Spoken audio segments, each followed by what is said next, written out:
کہ یہ کیلا حضرت اویس کرنے کے لیے اترا تھا؟ یہ ہماری عورتوں کو بھی پتا ہے اس حدیث کا. یہ کوئی حدیث نہیں ہے.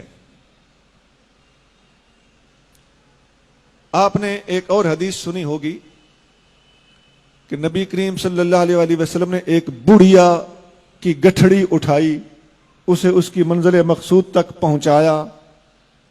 اس بڑھیا نے پھر دعا دی. بیٹا کہنے لگی کہ محمد سے بچ کے رہنا، وہ جادو کرتے ہیں معاذ اللہ. حضور نے فرمایا وہ جسے تم یہ کہہ رہی ہو میں وہی ہوں. اس پر شاعری بھی کی ہوئی ہے لوگوں نے.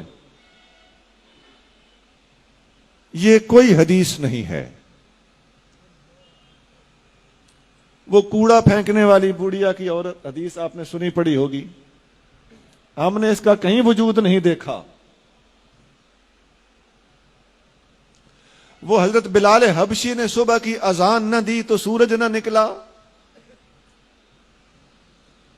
یہ سب کسی قوال کو کہیں سے ملی ہیں. ان کا کتابوں میں کہیں وجود نہیں ہے.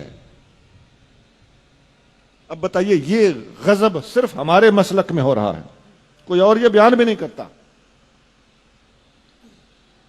وہ ایک جنگ میں صحابہ کرام نے دیکھا کہ فتح نہیں ہو رہی تو مسواک شروع کر دیا تو کافر کو یوں لگا جیسے منہ میں درخت ڈالے ہوئے ہیں کہ دانت صاف کر کے ہمیں کھا جائیں گے. اس بات کا کہیں کوئی وجود نہیں ہے. میں نے کتنی ہی باتیں سنا دی.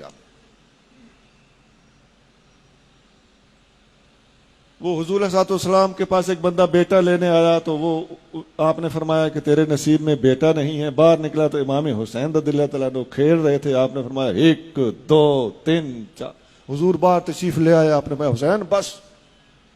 اب اس کا کہیں کتابوں میں کوئی وجود نہیں، محققین کے ہاں اس کا کوئی وجود نہیں.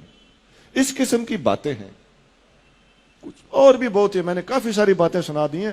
ایسی ایسی حدیثیں ہمارے ہاں ہمارے اہل سنت کے حلقوں میں، خاص طور سے عوامی حلقوں میں اور خواتین میں، اور خاص طور سے یہ جو ہم الحمدللہ معجزات کرامات کے سب سے زیادہ چونکہ ماننے والے ہم ہی ہیں، ہماری اس محبت عقیدت اور صحیح العقیدگی سے ناجائز فائدہ اٹھاتے ہوئے لوگوں نے اس قسم کی باتیں بھی ہمارے اندر داخل کر دی.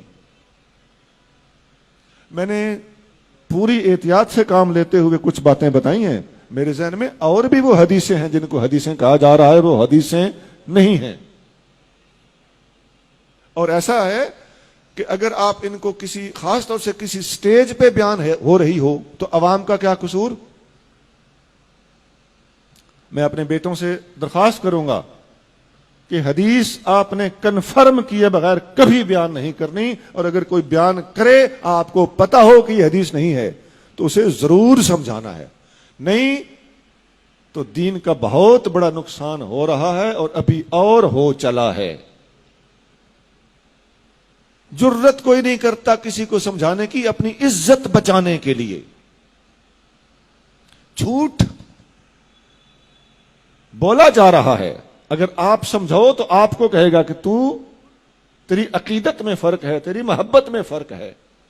نہیں جناب، یہاں سے ہمیں کوئی راستہ نکالنا ہوگا. ہمیں یہ جرت کرنا پڑے گی. ہمیں حق گوئی سے کام لینا ہوگا. ہمیں فاروق اعظم کی طرح یقول الحق ولو کان مرا، فاروق حق بولتا ہے خواہ کڑوا ہو، اس کا مصداق بننا پڑے گا.